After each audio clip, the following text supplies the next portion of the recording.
Hello, YouTube modeling community. Mike here, Mike's Miniature Motors. Just gonna do this video is in response to a question that Keith Raymond of Keith's Models and RCs, the guy from Ireland, if y'all know who I'm talking about. He asked a while back what polishing cloths were, and I told him I'd do a video, so had some time this evening, thought I'd sit down and show you. These are polishing cloths, Keith. I just sent you some in the last package. I don't know if it's gotten there yet or not, but they come in a set. Am I in camera? 2400, 3200, 3600, 4000, 6000, 8000. You can get them in multiple sets. Places, I mean. Detail Masters is where I like to go because they sell the bigger size sheets.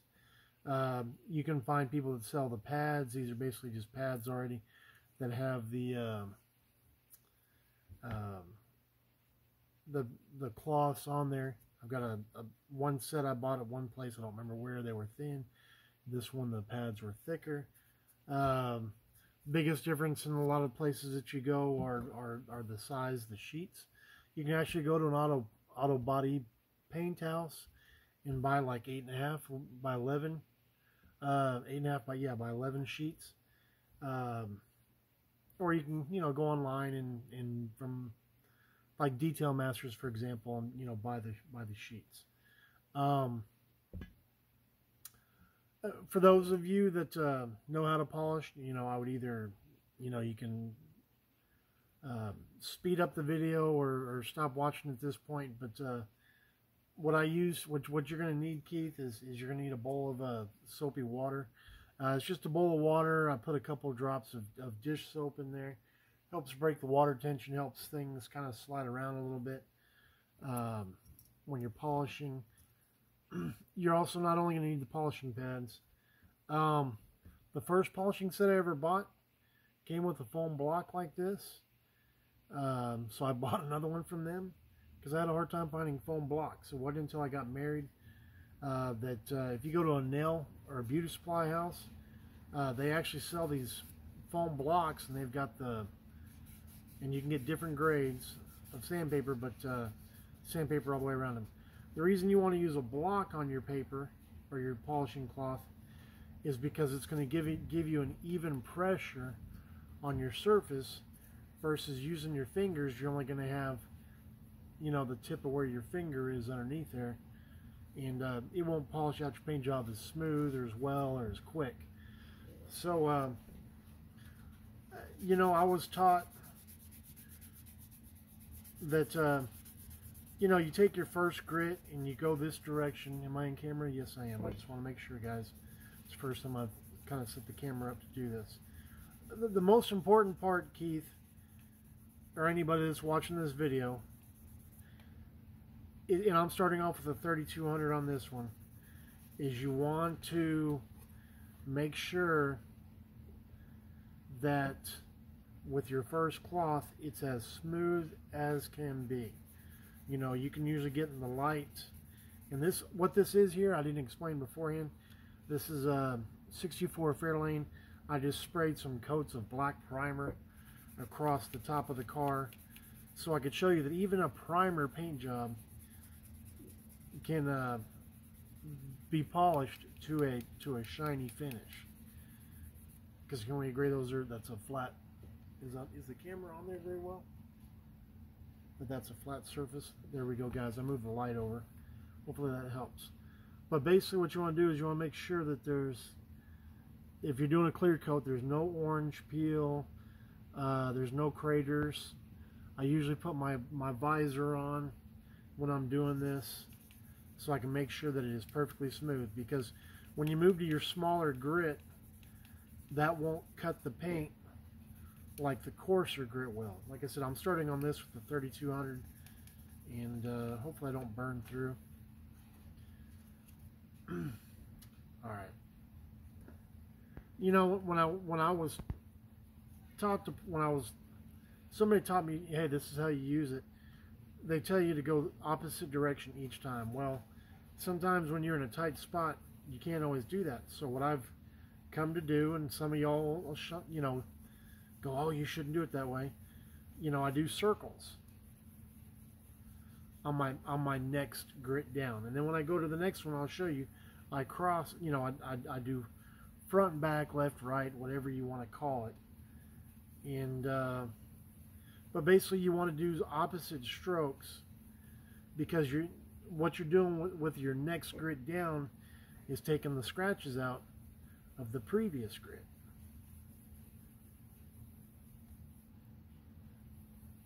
So, because sometimes, yes, on a roof you can go like this, but when you're trying to do a fender, it's not always easy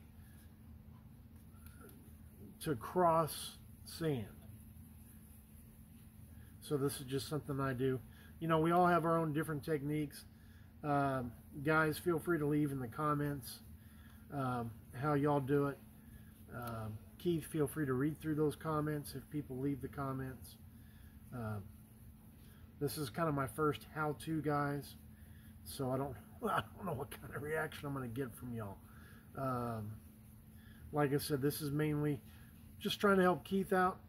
I want to also throw out there,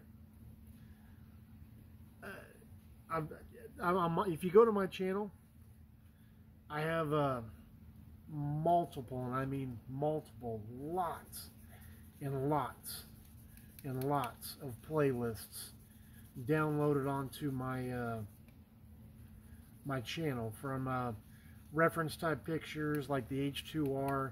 I've probably got like 10 videos downloaded on that bike. I have polishing videos from I think Fred Henry did a tutorial, and I've got that in the playlist on the polishing. I've got the what is it called, not Sean, not the scale model car guy, but the scale modeler channel or scale modeling channel. I'm not sure where he's out of, but he does excellent videos.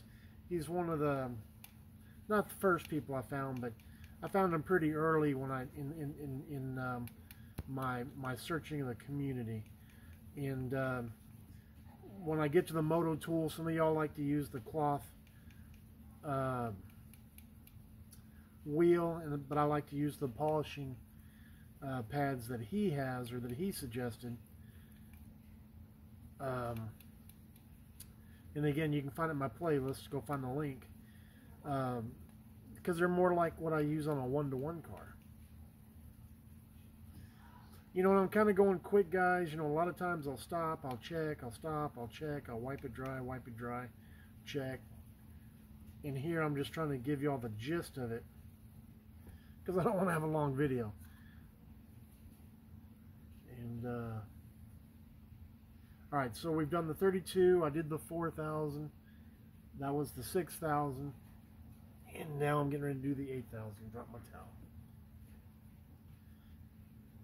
And you'll see it coming around. I don't know if you can see a difference between here. That's wet and there, but we're getting there. And we're almost done. Like I said, this is just I picked the roof because it's flat in its surface, and I can kind of go quick and easy. But yeah, going back to the playlist, guys, you should really go check it out. I've got a variety of subjects, and even armor and aircraft, guys. I've got videos downloaded of how to weather armor, to science fiction stuff, to like I said, just all kinds of different things downloaded from other people's. When somebody else will do a tutorial and I like it, like casting parts, I've done, Fred did that series. That's on my playlist. If you ever want to go reference it, it's right there, guys. I do it for my own self, so I can go back and know where videos are. So having to hunt for stuff, because one of my regrets, one of the first people I found was Dr. Cranky, and because I wanted to learn how to rust stuff, and I didn't know at the time, saving videos, creating a playlist, and it's one of those things that I always keep meaning to go back into and find more of his stuff that I liked, but I subscribe to so many people now that I get way behind on videos and don't have the time to go watch archives. You know, I've watched all of Dr. Cranky's. I've watched all of Charlie Mack's. I've watched all of Fred Henry's, because like I said, the early days I didn't go hunting for stuff. I'd find somebody and I'd sit there and I'd watch all their videos. And so Dr. Cranky, Charlie, Fred, if you didn't know, yeah, I've seen them all. So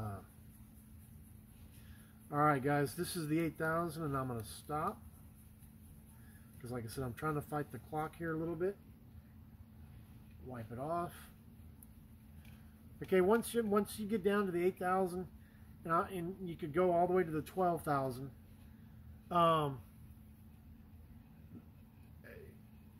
You know, sometimes I do go to the 12, but for time purposes, I'm just trying to get her done. And what this is this is McGuire's. This is what did I grab? I grabbed the Swirl X by McGuire's. And this is what I like to polish with, guys. It's maybe I'll try to leave a link. If not, I don't know. You can contact me, and I can send you the link. But or if you, like I said, you go to my playlist, you can find it in there. But there's 3 different pads. They're different, if you want to say grits or firmness. And you know, I got my Dremel tool on its lowest setting. And I would usually polish my camera. Polish like this, and then of course, you know, come behind, you know, with a wax as well.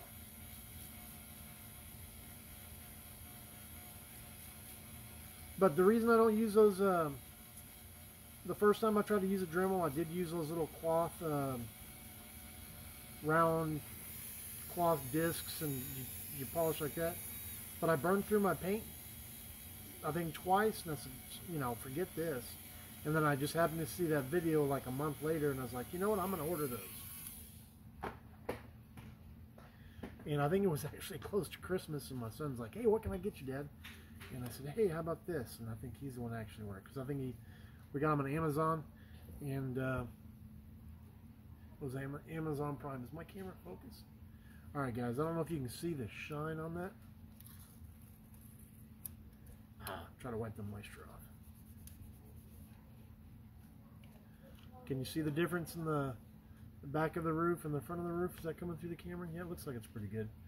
But yeah, no, I mean, it's I know I made it look simple because I've been doing it for years and years and years and years and years. And in some ways I did make it simple because I was doing I'm doing a primer coat. I'm not sitting here doing my clear coat, stopping and looking. Because like I said, the biggest thing is with the first grit, and I start off with the 3200 on this one, is you want to sand it, dry it off, and look at it, you know, look in the cross light, look at it, and make sure all your orange peels out, all your craters, your dust, whatever. You want to make sure it's going to have kind of a flat finish because it's you know, been coarsely sanded, but you'll still be able to tell whether it's smooth. And because like I said, when you come behind with a 4000, the 4000 won't get out what the 3200 didn't get out, because you're getting smoother and smoother. Anyway, guys, I hope it didn't go on too long. Keith, I hope this helps. I hope that when you get your package and you open it up, you can know what these are for and what the different grits are for. And you just need to go out and find yourself a foam block, and you'll be ready. Because like I said, just using your fingers, you're only going to be getting, you know, where you're pressing on it with your finger, and it won't be smooth. Anyway, guys, that's it. Today's Friday. Hope you all have a good weekend. Questions, comments, feel free to leave them, and y'all take care. God bless. All right, bye.